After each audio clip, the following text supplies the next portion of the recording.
So what I'm going to show you right now is a fire started by a piston. This is a piston fire starter. It's got a little air pressure release in the bottom that allows you to pull it in and out. Otherwise, if you tighten it up, it doesn't go all the way down because of the air pressure. What I've got here is a little plastic bag that I've put some char cloth in. The way you make char cloth is you get an Altoids can or a metal can of some sort, poke a small hole in it with like a leather punch, cook it in a fire until all the little gases that are coming out of that hole quit burning. Take it out. You've got this cloth here. Has to be 100% cotton. So make sure you put cotton in there, otherwise it won't work. Now, what I've done here, there was a little breeze earlier. It's kind of coming through here. You can see where I had my fire earlier. And so I've set my logs up here so that the breeze can come through it. So what I'm going to do, this is my Firehawk, which also happens to have a fire piston on the bottom of it. And I'm going to chop a little bit of kindling up. Get that down here in the bottom.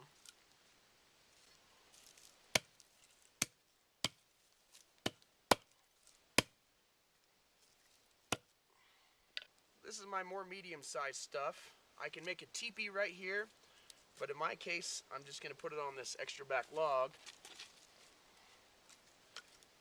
Kind of like a lean-to.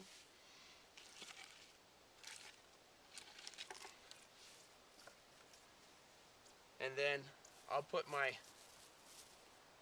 nest right there when I get it up and running. Now, this is my nest. I'm in the Uintas, and finding a nest here kind of sucks. Pretty much it's just all pine and green stuff. So I brought this with me. You can make a nest out of juniper bark, different type of fir and stuff will burn, old man's beard. There's a lot of options. I'm sure you can Google that. But there's my nest, and I'm going to put my ember in it, pick it up and blow into it, and put it down here and catch us on fire. Got to get a little chunk of my char cloth. I learned earlier that you can put too much char cloth in there. So with this Wilderness Solutions piston that I got from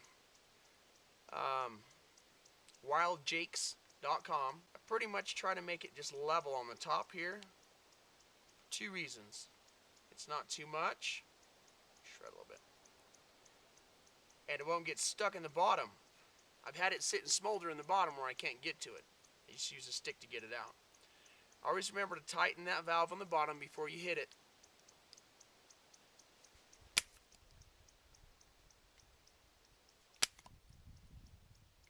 Doesn't always work. Usually takes a minute.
that's how you make a fire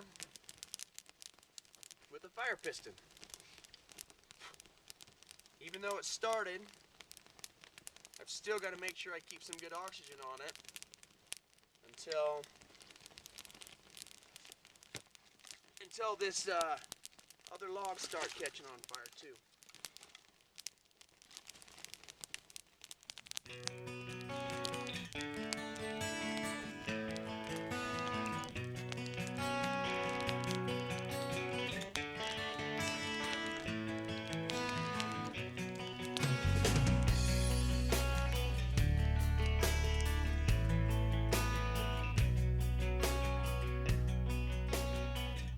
So I've got some rust spots on my knife, a little bit tarnish and stuff that I want to clean, and this is where I had the fire last night. So what I'm going to do is just use the ash to clean it.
So yesterday, when I went to make my fire, I scraped away the dirt from the forest floor. And then I only used sticks that were about the size of my wrist and fit inside my fire. As you can see, everything's gone. Everything's burnt. So now, I don't have any big chunks of log that are unburnt because I let it all burn out. And I can take this and just smooth those little piles I made. And these dirt piles were actually kind of a fire stopper, or a break, if you will. And I can just cover this up, smooth it out a little bit.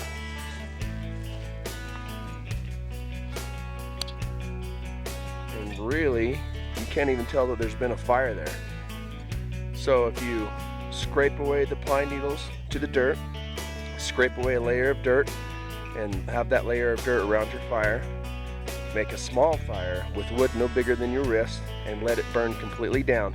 And your sticks need to be about the length of your forearm too. You can't have them hanging out the other side, and if they are, once it's burned in the middle, you got to roll them in.